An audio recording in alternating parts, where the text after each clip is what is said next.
नमस्कार दोस्तों, स्वागत है हमारे चैनल जिज्ञासा पर। दोस्तों, आज हम शुरुआत करेंगे एक छोटे से प्राणी से। आप लोगों ने इसको देखा भी होगा अक्सर, तो कई बार हमें फूलों के आसपास दिखाई पड़ती है। जी हाँ, हम बात कर रहे हैं मधुमक्खी। अब आप सोच रहे हैं मधुमक्खी की बात क्यों कर रहे हैं? दरअसल हम मधुमक्खी की बात नहीं कर रहे हैं। जी हाँ, हम मक्खी की बात नहीं कर रहे हैं, हम बात कर रहे हैं मधु की। मधु यानी कि शहद। आपने देखा होगा हम लोग बड़े शौक से शहद खाते हैं। आखिरकार ये जो शहद है ये कैसे बनता है, उसकी इतने ज़्यादा उसमें पोषण तत्व कहाँ से आते हैं, ये कैसे बनता है? तो चलिए आज हम इस शहद के सफ़र की शुरुआत करते हैं। सबसे पहले हमें ये पता करना है कि ये जो शहद है ये आता कहाँ से है। दोस्तों, आपने देखा होगा फूल है, फूलों में क्या होता है, फूल एक प्रकार का रस पैदा करते हैं। जो फूलों का रस होता है इसमें 50 से 90% क्या होता है, पानी होता है। 50 से 90%। और मीठापन के लिए इसमें क्या होता है, एक प्रकार की चीनी होती है। चीनी का एक रूप होता है जिसको हम बोलते हैं सुक्रोज। ये क्या है, फूलों का रस का एक बनावट है। अब आप समझ गए होंगे कि फूलों का रस है, तो फिर ये शहद में कैसे बदला? होता क्या है दोस्तों, मधुमक्खी, जो मधुमक्खी भी कई प्रकार की होती है, वह का मधुमक्खी है, अलग अलग प्रकार की मधुमक्खी होती है। यहाँ पर मधुमक्खी क्या करती है, वो आती है और आने के बाद क्या करती है, वो यहाँ से इस फूलों के रस को इकट्ठा करती है। इकट्ठा करने के बाद जो ये 50% पानी जैसा लिक्विड होता है, फूलों का रस होता है, उसको वो अपने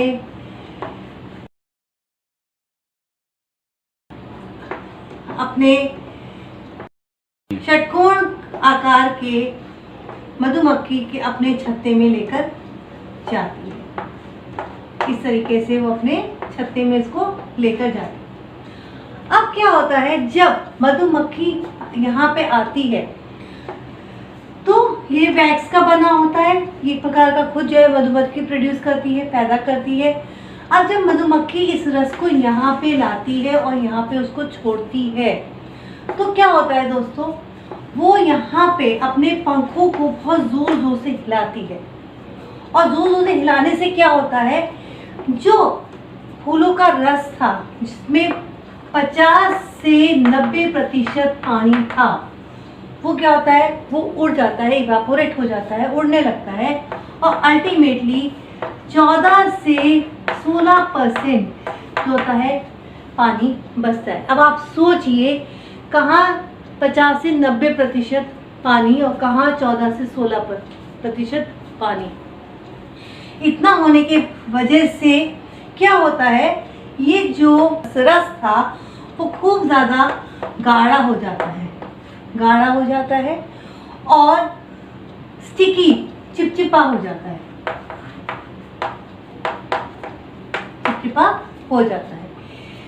ठीक है।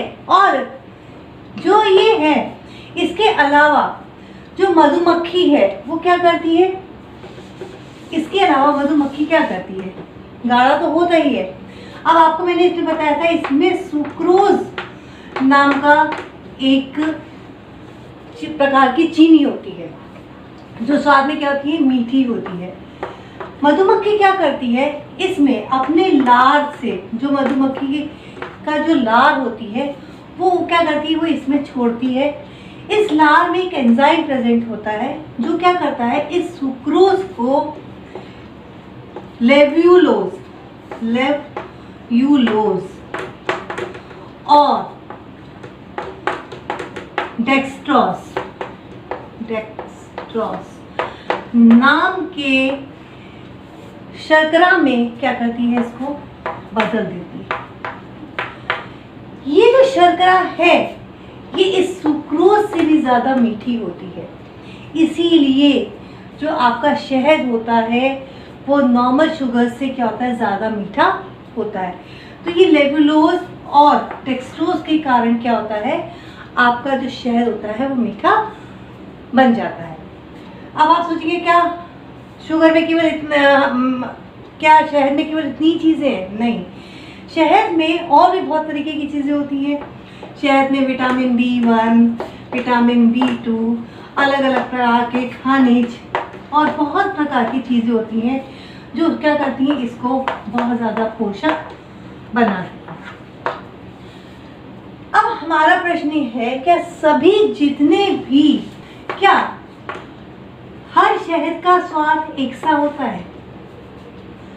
हम शहद खा रहे हैं ना, हम अलग अलग भागों में रहते हैं, अलग अलग जगह पे रहते हैं, हमें अलग अलग प्रकार का शहद मिलता है।